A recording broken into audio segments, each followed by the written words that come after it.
কারসাজি করে অস্বাভাবিকভাবে বাড়ানো হয়েছে এলপিজির দাম। এতে জড়িত খুচরা ও পাইকারি ব্যবসায়ীরা এমন অভিযোগ করেছেন বিদ্যুৎ ও জ্বালানি উপদেষ্টা মোহাম্মদ ফাউজুল কবির খান। সচিবালয়ে তিনি হুঁশিয়ারি দেন কারসাজিতে জড়িতদের বিরুদ্ধে কঠোর ব্যবস্থার।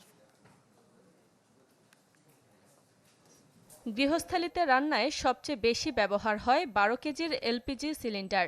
বিইআরসি যার দাম নির্ধারণ করে দেয় 1253 টাকা, কিন্তু কিনতে হচ্ছে 800 টাকা পর্যন্ত বেশিতে।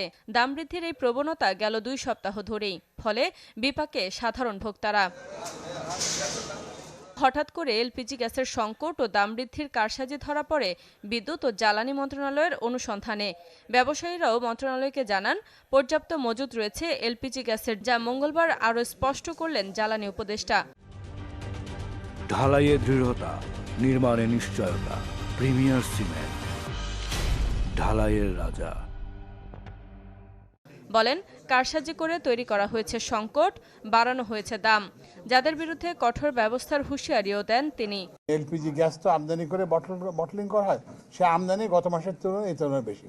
সুতরাং সেদিক থেকে এই ধরনের কোনো ঘাটতি হওয়ার কথা না। যে অস্বাভাবিক যে হয়েছে, এটা একটা কারসাজির মাধ্যমে করা হয়েছে এবং সরকার এই জন্য ব্যবস্থা নিচ্ছে জেলা প্রশাসনের মাধ্যমে এবং পুলিশের মাধ্যমে। সচিবালয়ে অর্থনৈতিক বিষয় এবং সরকারি ক্রয় সংক্রান্ত উপদেষ্টা পরিষদ কমিটির সভা শেষে কথা বলেন অর্থ উপদেষ্টাও।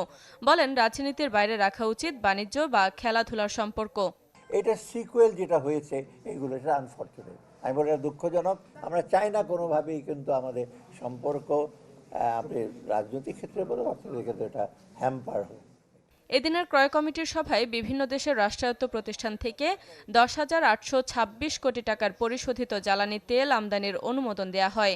আমরা পরিশোধিত অপরিশোধিত আমরা তেল আনার জন্য ইমিডিয়েটলি আমরা ইস্যু করছি। শারমিন মাহমুদ, চ্যানেল 24, ঢাকা।